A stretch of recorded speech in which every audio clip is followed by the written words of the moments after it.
منتخب المغرب لأقل من 17 عام للناشئين بقيادة الكابتن نبيل باها ينتصر على سويسرا 2 مقابل لا شيء في آخر مباراة استعدادية قبل المشاركة في كأس العالم للناشئين قطر 2025.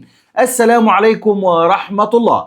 نتابع هنا كل التفاصيل الرياضية وكل الأحداث الرياضية في قناة كريم الهنداوي على اليوتيوب، من ضمنها استعدادات منتخباتنا التي ستشارك في بطولة كأس العالم للناشئين لأقل من 17 عام قطر 2025.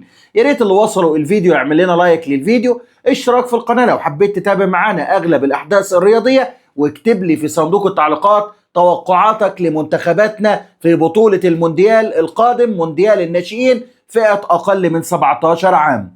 المنتخب المغربي بقيادة الكابتن نبيل باها كان مبرمج مباراتين وديتين. المباراتين اتلعبوا في الإمارات، مباراة ضد فنزويلا انتهت بالتعادل الإيجابي 3 مقابل 3، ومباراة النهاردة ضد سويسرا وانتهت بفوز المنتخب المغربي 2 مقابل لا شيء ضد منتخب سويسرا، ومباراة ونتيجة وأداء وأهداف يبشرك إن شاء الله إن المنتخب المغربي قادر يعمل حاجة إن شاء الله في كأس العالم للناشئين هو وباقي منتخباتنا، وزي ما عمل المنتخب المغربي في كأس العالم للشباب وأخذ بطولة كأس العالم للشباب.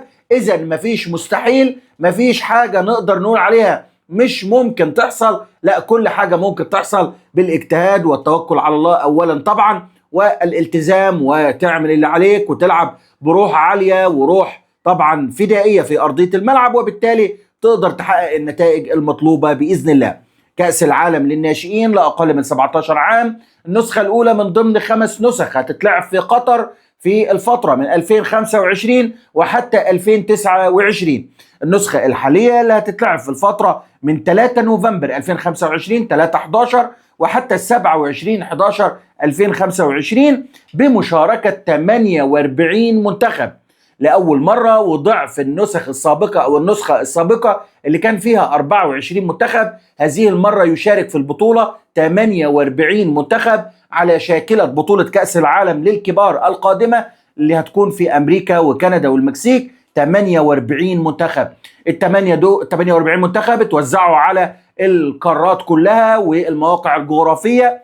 هنلاقي ان في آسيا 8 منتخبات بالإضافة إلى قطر، يعني 9 منتخبات من قارة آسيا، 10 منتخبات من قارة إفريقيا، 7 منتخبات من أمريكا الجنوبية، 11 من أوروبا، 8 من أمريكا الشمالية والوسطى، و3 من أوكيانوسيا. اتقسموا إلى 12 مجموعة. عايز أذكرك إن حامل اللقب هو منتخب ألمانيا اللي فاز على منتخب فرنسا بضربات الجزاء البطولة الأخيرة اللي كانت في إندونيسيا. لو جينا نتكلم عن سجل الأبطال لفئة الناشئين هنلاقي إن نيجيريا عندها 5 ألقاب، البرازيل 4 ألقاب، المكسيك لقبين، وغانا لقبين، وكل من ألمانيا وإنجلترا وسويسرا وفرنسا والسعودية والاتحاد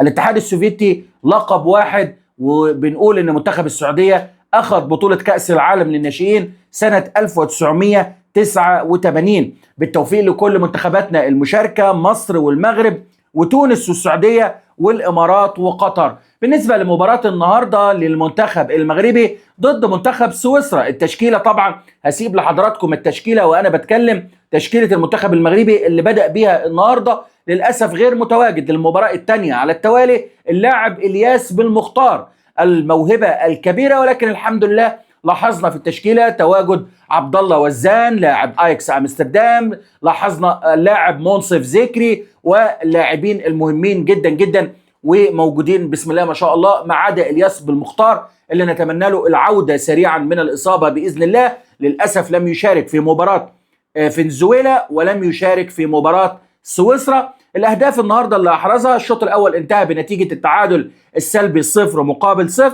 الهدف الأول أحرزه اللاعب زياد باها، والهدف الثاني أحرزه اللاعب يونس البياضي. دول الهدفين اللي أحرزوا منتخب المغرب ولاعبي المنتخب المغربي. أذكرك مؤخرا بمجموعة المنتخب المغربي في كأس العالم للناشئين قطر 2025 بعد انتهاء مبارياته الودية في دبي في الإمارات، لعب ضد فنزويلا 3-3 وضد سويسرا 2-0، مجموعة المنتخب المغربي هي المجموعة الثانية رفقة اليابان ونيو كالدونيا والبرتغال، والناس بتقول انها مجموعة قوية، ونتمنى التوفيق لباقي منتخباتنا. قطر في المجموعة الأولى رفقة إيطاليا وجنوب أفريقيا وبوليفيا. الإمارات في المجموعة الثالثة رفقة السنغال وكرواتيا وكوستاريكا.